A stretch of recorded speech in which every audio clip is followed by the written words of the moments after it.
Permítame, senador Roy Barreras y senador José Obdulio Gaviria, integrar a esta hora en Bogotá, Colombia, a Jorge Restrepo, es el director de recursos para el análisis de conflicto y analista de RCN Radio. Señor Jorge Restrepo, bienvenido al programa de la noche de NTN 24. Muy buenas noches, Jefferson, muy buenas noches, senadores, y muy buenas noches a las televidentes. Gracias.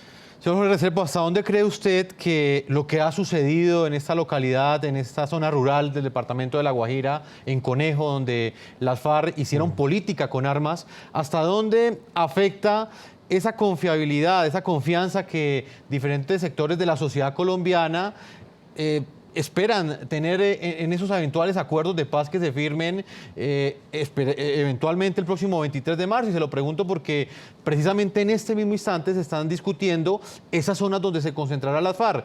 ¿Usted cree que afecta o no afecta la confiabilidad en este proceso?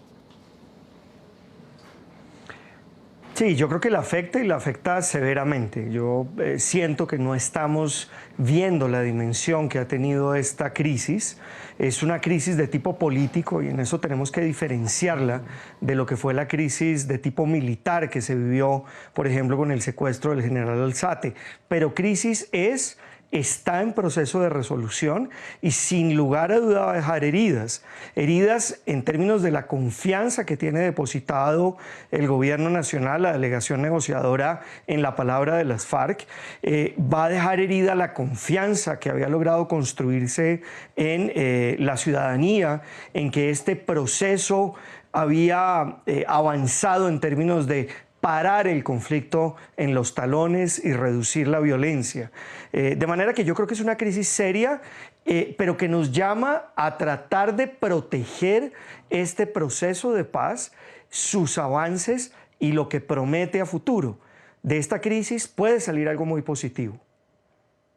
Señor Jorge Restrepo, y en lo que tiene que ver con estas zonas de concentración, ¿hasta dónde la falta de acuerdo que hay en este momento entre el gobierno y las FARC pueden llegar a afectar esa fecha que fijaron el presidente Juan Manuel Santos y el máximo cabecilla de las FARC para firmar un acuerdo de paz, es decir, el próximo 23 de marzo?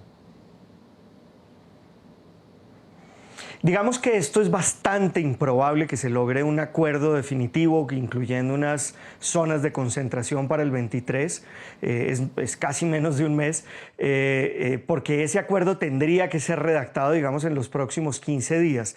Lo que sí creo es que puede llegar a darse un cese bilateral al fuego y una fecha nueva para poder culminar la redacción de esos acuerdos. Ahora bien, hay que tener en cuenta que no podemos sacralizar, en el sentido de volver sagrado, que haya o no unas zonas de concentración. Hay que tener en cuenta también una gran diferencia frente a lo que decían antes el senador Gaviria y el senador Barreras, y es que estas zonas de concentración no serían unas zonas para negociación, ni siquiera unas zonas para vender los acuerdos a la población, serían unas zonas para desarmarse, es decir, no sería una zona de despeje para conducir una negociación, sería una zona, insisto, para terminar la guerra. Y eso se puede hacer, incluso la ley misma le puede poner un límite a esas zonas de concentración, incluso si se les da algún tipo de valor judicial en términos de justicia transicional, se le podría dar un límite que coincida con el límite que tienen ya los acuerdos que se alcanzaron en materia de justicia. Senador José Obdulio Gaviria, ¿en qué posición cree usted que se encuentra entonces en ese momento el presidente Juan Manuel Santos? Para el gobierno nacional sigue siendo un inamovible esa fecha del 23 de marzo para finalizar este proceso de paz, para finalizarlo exitosamente, pero en este momento, tal y como lo aseguraba el profesor Jorge Restrepo, el proceso prácticamente está enfrentando una crisis, está prácticamente en este momento enfrentando uno de sus peores momentos. Usted lo verá mañana en el debate sobre la ampliación de vigencia de la Ley 418 y su modificación. La propuesta del gobierno es intemporal, parecería que se van a reunir eternamente o perennemente a discutir lo que dice el doctor Restrepo. Nosotros decimos, primero, pocas zonas, el M-19 se concentró en una sola, el EPL por razones geográficas en dos, pero 15, 20, hasta 70. Por otra parte, ¿A qué se van a reunir? Tiene toda la razón el doctor Restrepo. No es a discutir los asuntos que ya debieran estar definidos, sino a arrepentirse, expresar arrepentimiento, entregar las armas y prepararse para la expiación. Pero teniendo presente que no es el documento del 23 de septiembre el que nos va a guiar. El 23 de septiembre las FARC lograron, primero, una declaración de conexidad del delito del narcotráfico, principales agentes son ellos del narcotráfico en Colombia, como delito político y que en consecuencia merecerá amnistía o indulto. Y además, en el punto 39 se expresó claramente que no inhabilitará cualquier sanción que acuerden a los miembros de las FARC para ser elegidos, para gobernar a Colombia. Esos sí son puntos claves de una definición de lo que es la culminación de las actividades terroristas de las FARC y su reinserción a la vida civil, que incluye cárcel, que incluye pena, que incluye arrepentimiento, que incluye tener en cuenta que las víctimas están esperando una verdad, una justicia y una reparación. Senador Roy Barreras, ¿qué sucedería, por ejemplo, si el próximo 23 de marzo las FARC no deciden políticamente estos 4 puntos que le fijó el presidente Juan Manuel Santos en ese ultimátum que él mismo fijó el pasado viernes?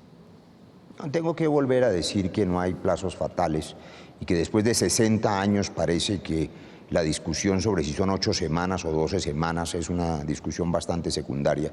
Aquí lo que importa, lo ha dicho el senador José Obdulio, son las víctimas, pero no solo las víctimas que han sufrido y que quieren la paz, las madres de los policías que han muerto, sino las madres de los policías que aún no han muerto, las víctimas que aún no lo son, la gente que moriría si seguimos en este combate, si seguimos en este conflicto armado interno. Es que esta paz se trata de salvar vidas, ni más ni menos, y las condiciones para lograrlo se han venido construyendo con cuidado. No resulta fácil.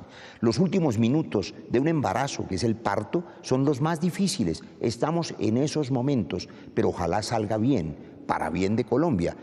¿Cómo sale bien? Garantizando que se desmovilicen, que se desarmen, que lleguen a esas zonas de concentración, que la ONU pueda verificar esas condiciones y que, por supuesto, tengamos un país en que la guerrilla de las FARC sea una historia nefanda que no va a volver a ocurrir. De eso se trata esta paz, de acabar con las guerrillas por vía del diálogo y no por vía de la guerra o del combate que lleva 60 años en ejercicio. Hay que volver a ese punto original. Creo que se va a firmar el 23 de marzo. El presidente lo ha dicho hace unos minutos, antes de venir a este amable programa, estábamos reunidos con él, todos los partidos políticos, incluyendo los partidos de oposición como el Polo, el Partido Verde, el Partido Mira, los movimientos indígenas, afros. Nos falta el Centro Democrático, a quien reiteramos su invitación para que nos ayude a construir esta paz que no es de Santos, no es de los televidentes ni de los que no ven RCN, es de todos los colombianos. Los necesitamos también al Centro Democrático construyendo esta paz. Senador Roy Barreras, muy brevemente, ¿cuántas zonas está pidiendo las FARC en este momento?